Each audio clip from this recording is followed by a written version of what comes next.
Dans cette vidéo, on va parler du dernier UFC, le 228, où Tyron Woodley a défendu son titre contre Darren Till. Intro.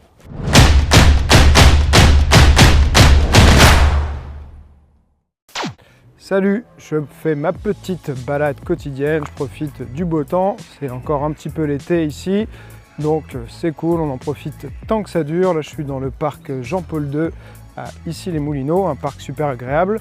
Il n'y a pas trop de bruit, mais il y a quand même pas mal d'enfants qui jouent, donc j'espère qu'on va bien m'entendre. Alors, on parle de l'UFC 228.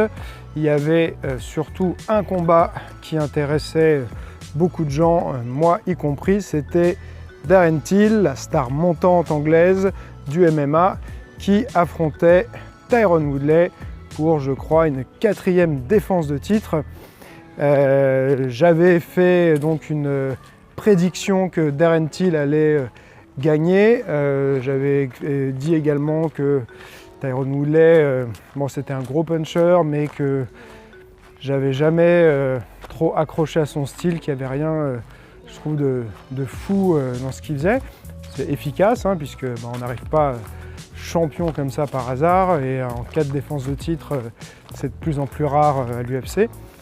Et puis, donc là, grosse surprise pour moi, Tyron Woodley a complètement dominé son combat.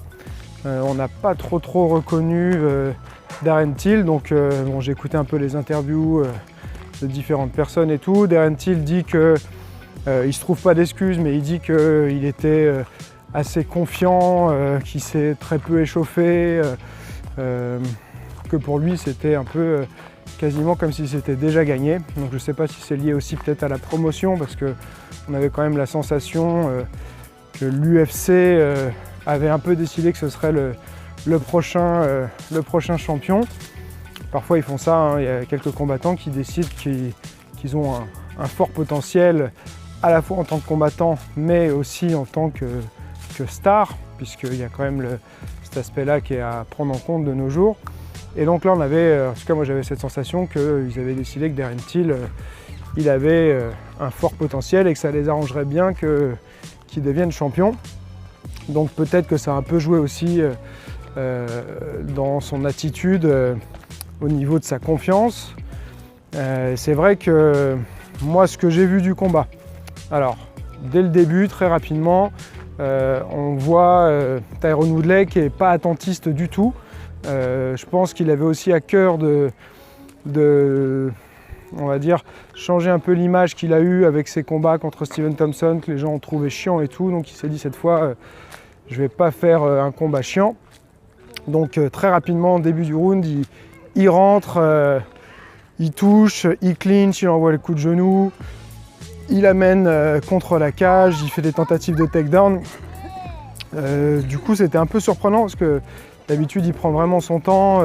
C'est un contreur, il n'a pas tendance à prendre beaucoup l'initiative. Et puis là, il a vraiment pris l'initiative tout de suite. Il le met contre la cage. Et là, c'est très bizarre, l'arbitre les sépare assez rapidement. C'est arrivé 2 fois, je crois, comme ça dans le combat, où l'arbitre ne les laisse pas travailler contre la cage alors qu'ils n'étaient pas attentistes, hein. Ils étaient en train de bosser contre la cage, travail de clinch, tentative d'amener au sol. Donc ça, c'était un petit peu bizarre. Je ne sais pas pourquoi l'arbitre a fait ça. Il voulait, je sais pas, peut-être qu'il y a un rythme vraiment soutenu dans le combat, mais bon, le MMA c'est ça aussi, hein, le travail contre la cage, ça en fait partie. Et donc dans ce premier round, on voit quand même clairement déjà un gros avantage pour Tyron Woodley et un Darren Till qui est très hésitant. Je ne l'ai pas vraiment reconnu par rapport à son style habituel. Est-ce que c'est le premier échange qui l'a un petit peu secoué, qui l'a surpris? Alors moi c'est ce que j'ai pensé sur le moment. Après dans une interview il dit que sa stratégie c'était plutôt en fait d'essayer de ralentir le rythme du combat pour un petit peu prendre la distance de Tyron Woodley et plutôt dans le 2e et 3e, surtout le 3e, commencer à envoyer et essayer de le mettre KO. Bon, le problème c'est que cette stratégie sur le papier elle est très bien, mais il n'a pas été jusqu'au 3e round. parce que deuxième round commence. Darren Till n'est toujours pas hyper actif, hein. Je crois qu'en termes de percussion, c'est vraiment hyper bas par rapport à ce qu'il fait d'habitude au niveau du volume de frappe. Et à un moment, il décide quand même d'y aller un peu.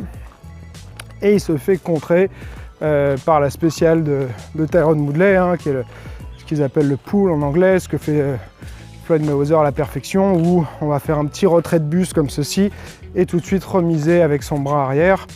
Donc le bras droit pour Tyron Woodley. Et là, il vient s'empaler dessus. Il prend un knockdown. Alors j'ai revu le combat, chose quand même assez difficile à faire et inhabituelle. Tyron Woodley a réussi à faire ça alors que comme c'était gaucher contre droitier, Darren Till avait bien mis son pied à l'extérieur de celui de Tyron Woodley, donc il était quand même bien placé.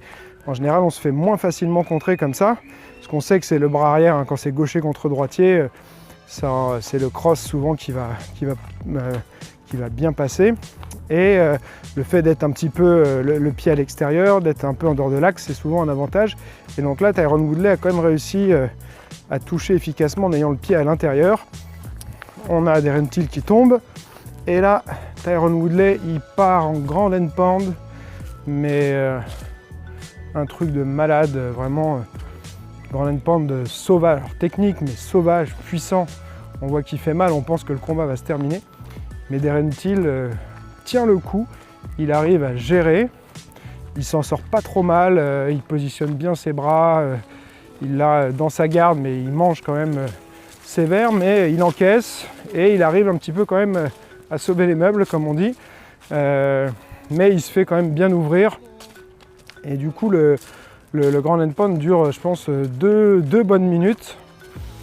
Et à un moment, en fait, Darren Till essaye de sortir un peu de la position, se trouve, fait comme donc une crevette au départ, quelque chose comme ça. Enfin, il se retrouve en position de côté.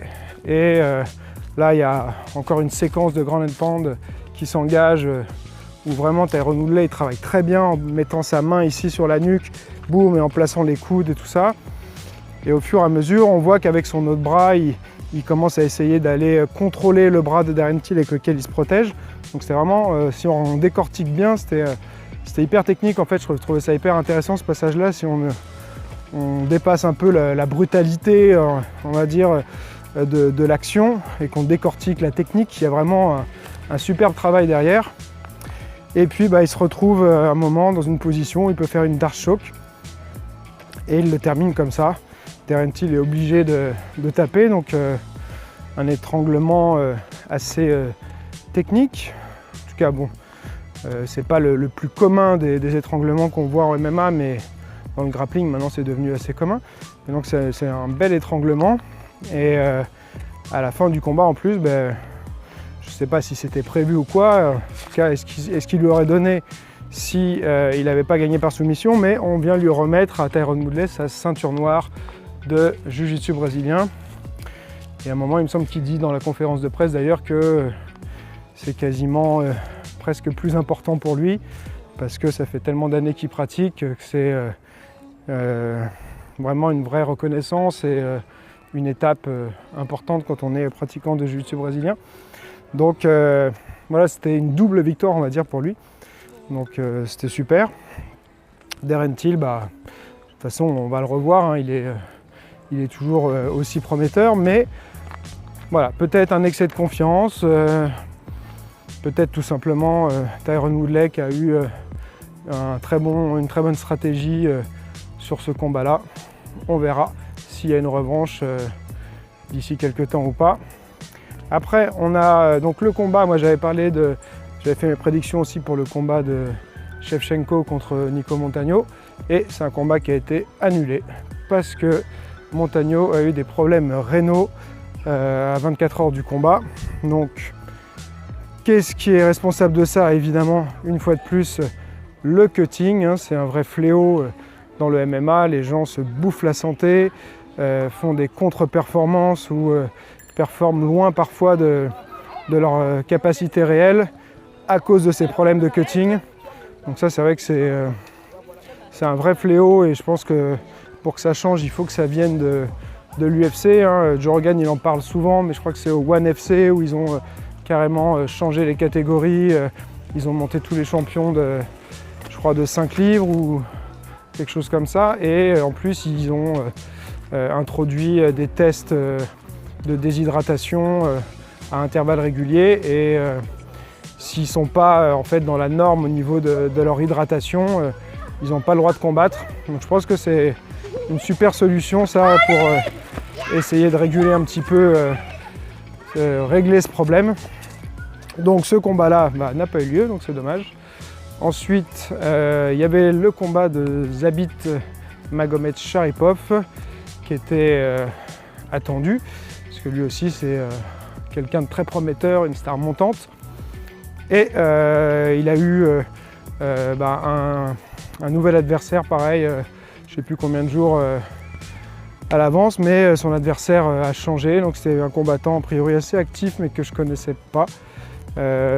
Qui était plutôt pas mal, un bon pied-point. Mais ouais, Zabit, il est à l'aise. Et surtout, là, il nous sort une soumission de malade. Je vais avoir du mal à décrire, mais grosso modo, c'est une clé de genou où il est un peu comme dans le dos au sol, dans le dos comme si vous voulez étrangler quelqu'un, donc dos au sol, dans le dos de la personne, mais avec la jambe de l'autre qui est revenu comme ça, donc il y a un étirement des ischios de ouf. Et voilà, le mouvement est super, il est amené de manière hyper intelligente. Il a vraiment saisi l'opportunité et c'est une super soumission. Je ne sais pas s'il y a encore les bonus du type soumission de la soirée ou pas, mais je pense que ça serait mérité. Voilà, donc c'est ma petite analyse post-combat de cette UFC. Voilà, dis-moi ce que toi t'as pensé, si tu as pu regarder l'UFC. Il y en a souvent qui me demandent où regarder les combats. Vous avez l'UFC Fight Pass et après il y a des moyens illégaux de les regarder, mais je ne pourrais pas en parler ici. Donc c'est à vous de trouver vous-même comment regarder les combats si vous ne pouvez pas les acheter. Et voilà, laisse-moi tes commentaires pour me dire ce que tu as pensé des combats, qu'on puisse échanger. Et n'oublie pas, celui qui croit savoir n'apprend plus, alors garde l'esprit ouvert.